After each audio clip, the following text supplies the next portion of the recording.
My name is Priscilla, 16 years old. The smell of smoke still lives somewhere in my lungs. I can close my eyes and feel the thickness of it again. Heavy, grainy, wrapping around my throat like invisible hands. That night, the world didn't explode all at once. It began with a sound, a small, sharp pop, and then the smell. It seeped through the floorboards before I even opened my eyes. "Ellie!" Lily's voice cut through the darkness, high and terrified. "The house! It's on fire!" I stumbled out of bed, bare feet slapping the wood. The air was already shimmering with heat. Our doorframe glowed faintly orange, and beyond it, flames clawed their way along the hallway, licking the wallpaper like they were hungry for everything we owned. "Come on!" I shouted.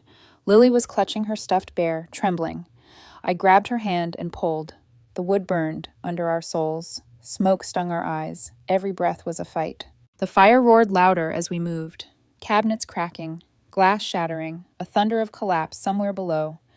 I could feel the house groaning, alive and dying at the same time. "Stay low," I coughed, pushing her forward. We crawled past the stairs. Sparks rained around us, tiny stars falling too close. Halfway down, a ceiling beam gave way with a deafening crash. I shoved Lily ahead just before something hot slammed into my leg. Pain exploded white behind my eyes. I didn't scream, not at first. I just kept holding her hand, our palms slick with sweat and soot. We reached the front door. Someone, maybe me, maybe God, managed to turn the knob. Cold night air hit us like a wave. We stumbled outside, coughing, shaking, falling into the grass. I remember the taste of dirt, the sound of sirens that seemed too far away. Then everything went black. When I woke, everything was white. White walls, white sheets, the faint hum of machines. A rhythmic beeping pulsed beside me, steady, mechanical. The sound of something trying to keep me alive. My body didn't feel like mine. Bandages wrapped around my leg and arm. Tubes snaked into my skin. Somewhere nearby, I heard Lily's voice, faint, hoarse, crying for me, and then another voice. "Doctor," my father said. His tone was low, too calm, the kind of calm people use when they're hiding panic. "If one of them can't make it, I need you to save Lily. She's the bright one. She's always been." Silence, then the doctor's voice, uneasy. "Sir, both girls are stable for now, but critical." "You don't understand," my father pressed. "We lost everything. The house, the savings. We can't afford both." I froze. My heart monitor picked up speed, its beeps turning frantic. My throat went dry. My lungs burned worse than the flames ever had. Then I heard my mother. Her voice wavered, but she didn't argue. "Maybe he's right," she whispered. "Priscilla's older. She'll understand. Lily still has a future." Understand. That word echoed, hollow and cruel. I wanted to scream, to tell them I heard, to remind them I was still here, still breathing, still their daughter. But when I tried to speak, nothing came out, just the rasp of tubes and the hiss of machines. My body refused me. My voice belonged to someone else now. I lay there, staring at the sterile ceiling, listening as their footsteps faded down the hall. That night, I didn't cry. I just let the silence fill me, thick and cold, until it felt like another kind of fire. Days passed, maybe weeks. I couldn't tell. Nurses came and went. My parents rarely did. When they did appear, they didn't bring flowers or clothes, only questions about bills. My father once looked at the chart at the end of my bed and muttered, "Her treatment cost twice as much as Lily's." My mother didn't even look up from her phone. Lily, though, she came as soon as she could walk again. Her arm was wrapped in gauze, and her eyes were swollen from crying. "You're okay," she whispered, sitting beside me. "They said you almost didn't make it." I smiled faintly, pretending I didn't know why. She didn't know what they'd said. She didn't hear the words, "pull the plug." And I didn't tell her, because she was just a kid. Because she still looked at them like they hung the moon. Because in some strange, painful way, I still love them too, the way you love the people who taught you to mistake pain for affection. When they finally discharged me, the hospital smelled cleaner than I remembered. Outside, the world had moved on. Our house was gone, burned down to its bones. Insurance hadn't covered much, so we ended up in a motel that smelled of mold and stale cigarettes. Lily got the bed. I got a blanket on the floor beside a window that wouldn't close. I didn't complain. I didn't say anything at all. At night, I'd lie awake listening to the hum of the highway. replaying the moment I heard my parents choose, over and over, until the words blurred into the hiss of passing cars. One morning, my father poured coffee into a chipped mug and said, "Lily's got a scholarship meeting. Priscilla, you can skip school today. No point wasting gas." My mother nodded. Let her rest. She's not really college material anyway. Their voices didn't sting anymore. They just confirmed what I already knew. I was alive, but only because dying would have been inconvenient. So I stopped asking for anything. I started working part-time at a diner down the street. Greasy tables, long hours, aching feet. But I didn't mind. The customers smiled at me, called me hun, treated me with more kindness than my family ever did. Sometimes Lily would visit after school, chattering about her teachers, her trophies, her future. I'd listen, smile, and tell her she deserved it all. Because she did. But a small voice inside me whispered they were saving her for a future built on my ashes. One night, after closing the diner, I sat outside watching smoke from the kitchen vents drift into the cold sky. It twisted and disappeared, thin, gray, almost beautiful. That's when it hit me. If I had to crawl through fire once to live, I could do it again. But this time, not to prove I deserved life. This time, I'd make them see what they'd burned away. I looked down at the faint scars on my palms, pale reminders of everything they'd chosen to forget. I wasn't their burden anymore. I was their consequence. And for the first time, the thought didn't hurt. It felt like breathing clean air again. That night, I decided something simple and absolute. If love had to be earned in that family, then so did forgiveness. And one day, when the chance came, I'd be ready. By the time the calendar rolled forward and the smoke smell faded from my hair, the heat had moved inside my bones. Recovery wasn't a montage. It was repetition. I learned the geography of pain, the way it pooled in my thigh when I stood too long, the lightning strike behind my knee when I turned too fast, the dull ache that woke with the cold. Physical therapy took place in a small room with a window that faced a parking lot. I counted oil stains to distract myself as a therapist named Rochelle guided my leg through slow circles. "Again," she'd say, voice steady, "control is strength." On my walk home, the limp softened into a rhythm. I'd pass the charred lot where our house used to be and try not to look, but some days my eyes went there anyway, to the blackened foundation like a mouth that had tried to swallow us and failed. I told myself I wasn't going to be a ghost tied to a ruin. So I kept walking. Frank's Diner became the place that didn't ask questions. The bell on the door had a tired ring to it, and the counter's chrome reflected me in watery smudges. Frank himself had a posture like a question mark and a voice that carried warmth even when he scolded. The first time he caught me rubbing my leg after a double shift, he set down a plate of fries with no charge and said, "Salt is a poor man's painkiller. Sit 3 minutes before you pretend you don't need to." "I'm fine," I lied. "You're young," he said, "not fine." I learned the regulars, the night shift nurse who ordered pancakes at 7 p.m. because she measured time sideways, the construction foreman who chewed coffee like it had a fight with him, the elderly couple who split a tuna melt and looked like they'd both memorized the other's breath. People left traces, coins, napkin doodles, stories. They treated me like a person you looked in the eyes. That shouldn't have felt rare. It did.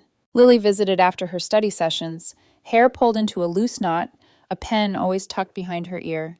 She'd slide into a booth, cheeks pink from the cold, and ask, "Can you quiz me?" I'd hold up flashcards she'd written in neat blue ink while she demolished a slice of cherry pie. She was good, sharp, curious. "You're killing it," I'd say, and mean it. Sometimes I caught her studying me like I was the one under fluorescent lights. "Do you ever dream about it?" she asked once, eyes flicking to my leg. "I dream about smoke," I said, "but I always wake up before the fire gets greedy." She went quiet, then reached across the table and squeezed my hand. Lily was a soft person in a loud world. I never wanted to make her harder. At the motel, our parents perfected the art of talking around me. I became the furniture of their sentences. There, functional, unremarked upon. They crafted a new mythology, the fire as an unfortunate test, Lily as the miracle, themselves as survivors of financial disaster, rather than authors of a moral one. I listened and learned the choreography of silence. On cold mornings, the ache made my leg feel carved from glass. I wrapped it in an old scarf under my jeans and took smaller steps. At work, movement loosened the tightness. Frank's radio played old love songs and baseball recaps. The griddle hissed like a secret. Between orders, Frank told me pieces of his life the way people do when they trust you won't break what they hand you. A wife gone before her time, a son who moved east and never looked back. People always talk about the fire, he said, wiping the counter, but not the ash. Ash gets in everything. That's what you live with. At night, I had a single recurring dream, a hallway of doors, each painted the same pale hospital green. I opened one and found the fire. I opened another and found my parents' voices. I opened a third and found Lily, small again, holding my hand. The fourth door was always locked. I woke with the shape of its key under my tongue. The seasons clicked forward. Lily's grades drew attention. Teachers said words like scholarship and mentorship and potential. Our parents beamed, their smiles loud enough to fill rooms. I stood at the edge of those rooms and did not intrude. It wasn't resentment so much as self-preservation. You can't keep knocking at a door that opened once and threw a match. At the diner, a December storm shoved snow against the windows in thick, wet sheets. The heat made the glass sweat. I poured coffee for a man who thanked me like I'd done more than tilt a pot. The bell jolted and two figures entered, bringing the storm with them in a spray of cold air and flurries. My stomach recognized them before my eyes did. "Ellie," my father said, performing surprise with the clumsiness of a bad actor. "Didn't know you worked here." "Yes, you did," I said. "You've known for months." He blinked. My mother's mouth had the polite shape it wore when she needed people to like her. "We wanted to talk," she said, glancing around as if selecting the right audience. Frank looked up from the register, then at me. I gave a small nod. He disappeared into the back, a quiet defender who understood the difference between privacy and abandonment. "What could we possibly have to talk about?" I asked, sliding the coffee pot to its cradle. My father's hand trembled just enough to show. "It's about Lily," he said. The words moved through the diner like a draft beneath a door. My grip tightened on the counter's edge. "What about Lily?" My mother inhaled, eyes glossing over. "She collapsed. At school. They took her to County General." I felt the room tilt, then right itself. "Is she alive?" "For now," my father said too quickly. "Her arrhythmia worsened. They're running tests, but it looks bad." The dream's hallway creaked inside my head. I could hear the beeping already, the sterile whoosh of machines counting what mattered. My voice landed flat. "What do you want from me?" He leaned forward, urgency fraying his words. "The doctor says you're the best match. They think she'll need a donor. A partial. They said siblings are ideal." My blood retreated from my hands, leaving them cold. The old familiar heat rose instead, the memory of white ceilings and a voice saying, "She's the bright one." I thought I had buried that night in layered ash. It resurfaced whole. My mother placed her palm on the counter like an offering. "Priscilla, please. We know the past was difficult, but this is your sister." The precise ugliness lived in what she didn't say. "This time you can save her." I counted to 3, the way Rochelle had taught me when pain spiked. Control is strength. When I spoke, my voice surprised me.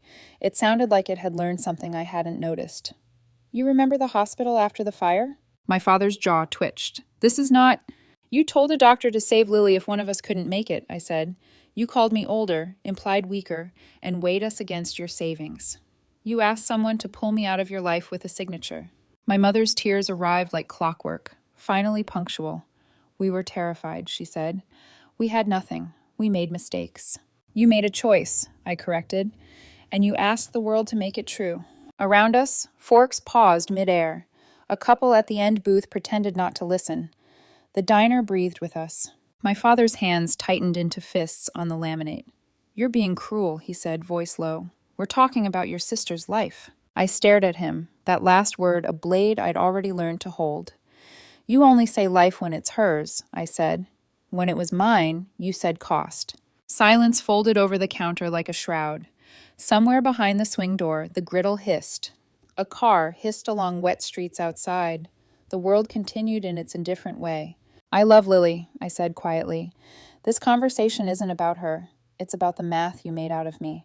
My mother tried a different key, her voice tender, rehearsed. "Priscilla, we're a family. Families forgive." "Families choose each other when it's expensive," I said, "not only when it's efficient." For the first time I saw it, not just guilt in their faces, but fear. Small, human, unadorned. Not fear of losing Lily, fear of losing jurisdiction over me. I lifted the coffee pot and poured them both cups they didn't ask for. The liquid steamed between us like a fog we could step into or avoid. I'm clocked in until 9, I said, keeping my voice level. You can sit and drink that. When my shift ends, I'll go to the hospital. I'll talk to Lily. I'll talk to her doctors. I will make my decision, mine, after I have the facts. My father started to protest. I lifted a hand, palm steady. No more speeches. No more history lessons about how scared you were. I was 16 and on fire. I get to be scared now. They looked at each other, measuring the space they had left to occupy in me. My mother nodded once, the smallest bow to a boundary she didn't recognize until it cut her. They left without touching their cups. The bell rang, softer this time, like it understood the shape of the moment. Frank pushed through the swing door, took in the empty table, and set a glass of water in front of me. You want to sit? I can't, I said. If I sit, I'll fall apart. He nodded, wiped a clean spot already clean. Then stand and breathe. When pain spikes, count to 3. I remember, I said. I remembered everything. The storm outside thinned to a veil. In the reflection on the window, I saw a girl with a quiet limp and a straight spine. Not a miracle, not an expense. A person deciding. At 9, I untied my apron. The hallway from my dream stretched ahead, doors waiting. I didn't know which one would open when I pressed my hand to it, but I knew I wasn't a child in a bed anymore, hearing people pick futures like fruit. I pushed out into the cold and headed toward the hospital lights, pale and unwavering in the dark. The hospital smelled the same as before. Antiseptic, metal, and something faintly sweet like wilted flowers. Every step echoed too loud on the linoleum. The sound of shoes walking into a memory I never wanted back. I told myself I wasn't 16 anymore. My limp had faded into something you'd only notice if you watched closely. But as soon as I passed the nurse's station, my body remembered. The beeping of machines, the hum of the air vents, the whispers behind closed doors, all of it folded around me like smoke. Lily's room was at the end of the hall. The sign above her bed said stable, but I'd learned how fragile that word could be. Through the window, I saw her small frame under the blanket, pale and still, her heartbeat flickering across the monitor like a hesitant confession. My hand hesitated on the doorknob. What did I want to feel? Forgiveness? Fear? Revenge? The truth was simpler, exhaustion. Inside, the room was cool and dim. Lily's eyes fluttered open at the sound. When she saw me, they filled with tears. Priscilla, she whispered, her voice breaking on my name. You came. Of course I came. I moved to her bedside, sitting on the chair that seemed too small for the weight between us. How are you feeling? She tried to smile. Tired. They said it's my heart again. Something about the rhythm. She tapped her chest gently. I guess it still doesn't know how to dance right. The joke was weak but brave. That was Lily, always trying to make things lighter, even when the air was heavy. You're going to be okay, I said. Her eyes searched mine. They said you might be a match. I nodded. She swallowed. Don't do anything you don't want to. It startled me. The awareness in her tone, the understanding. She wasn't the same girl from the fire. She'd grown up too, maybe faster than I realized. I'm not mad at you, Lily, I said quietly. None of this was your fault. Tears slid down her cheeks. But you heard them that night, didn't you? I froze. I remembered later, she whispered. Bits and pieces. Dad's voice. Mom crying. I didn't want to believe it, but I knew.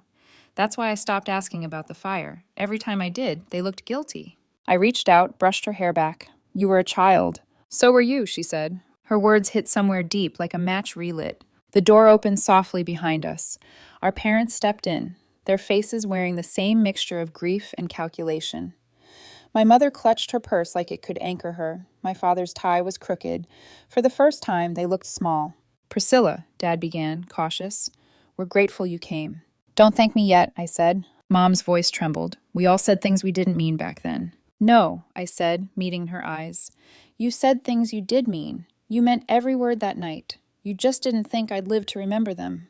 The room went quiet except for the heartbeat monitor, that steady, fragile rhythm that had once belonged to both of us. Dad stepped closer. We were terrified. We didn't know what to do. You made a choice, I said evenly. You told a stranger which daughter to save. You chose the one who looked more like a future than a bill. His jaw tightened. We were drowning, Priscilla. The insurance. Don't, I cut him off. Don't make this about money. You didn't just weigh numbers. You weighed worth. Lily whimpered softly, whispering, "Please don't fight." I turned to her, gentler. "We're not fighting, Lily. We're remembering." Mom took a step forward, her eyes glossy. "Priscilla, I've thought about that night every day. I hated myself for what we said." "Then why did you pretend it never happened?" Her lips parted, but no sound came out. Dad rubbed his forehead. "This is pointless. She's the only compatible donor. We don't have time for guilt." The sentence landed like a verdict, the same utilitarian tone. I almost laughed at how little he'd changed. "You know," I said softly, "for years I wondered what kind of people could look at their own child and decide she was expendable. Now I realize it wasn't just cruelty, it was convenience." He flinched but said nothing. Lily's hand found mine, weak but warm. "Please," she whispered, "if you can, help me. Not for them, for me." I looked at her, my sister, the only innocent in this equation, the reason I hadn't turned to ash myself. My throat burned. "I would never let you die," I said. Her eyes flooded. "I'm sorry."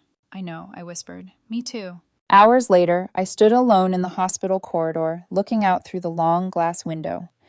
Night pressed against the glass, heavy and dark.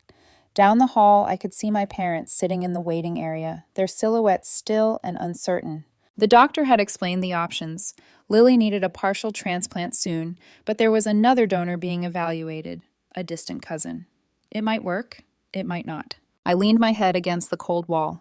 Inside me, 2 fires burned, one for love, one for justice, and I didn't know which one would survive the night. When I finally walked back into Lily's room, she was asleep. The monitor beeped steadily beside her, each tone a small victory. I sat down, whispering more to the air than to her. "You were always the bright one. They said it so many times, I started to believe I was the shadow. But maybe shadows aren't absence. Maybe they're proof there's light somewhere." Her eyelids fluttered, but she didn't wake. I reached into my bag and pulled out a folded envelope. The paper was creased from years of being carried, a quiet secret. Inside was a document. My life insurance policy, taken out when I turned 18, when I realized no one else would ever plan for me. Lily's name was written in neat print under beneficiary. I placed the envelope on the nightstand. That's the thing about love. It doesn't vanish just because it wasn't returned. Sometimes it grows in the cracks left behind. When morning came, sunlight washed through the blinds in thin gold stripes. The cousin had been confirmed as a viable donor. The surgery was scheduled. Lily would live. I stood by the window, watching dawn burn through the gray sky. My father entered quietly. He looked older than I remembered. "She'll make it," he said. "I know." He hesitated. "You didn't have to come here." "I did," I said. "You wouldn't understand." He frowned. "Try me." I turned to face him. "I came because I needed to see the difference between mercy and forgiveness. Mercy means I don't want you to suffer. Forgiveness means pretending you didn't make me. I can't do the second." He looked down as if searching for words that no longer existed. I walked past him, leaving the envelope behind. Mom was waiting outside the door. "Priscilla, please, can we start over?" I paused. "You can. I already have." Her face fell, and then I left. Outside, the air was crisp and real. No smoke, no antiseptic, just air. I breathed it in until my chest hurt in the good way, the kind that meant it was full. Behind me, the hospital windows reflected the rising sun. Through one of them, I thought I saw Lily smiling faintly, hand lifted in a small wave. Maybe it was my imagination. Maybe it wasn't. Either way, I smiled back. Because the fire that once consumed me hadn't been destruction. It had been transformation. The night they chose between us, they thought I'd disappear. But I learned to survive what they couldn't, the truth. And truth, unlike fire, doesn't burn out. It stays. That evening, I walked home under a sky streaked pink and gray. For the first time, the horizon didn't look like a wound. It looked like a promise. The past wasn't gone, but it didn't own me anymore. The fire didn't end us. It revealed who we were,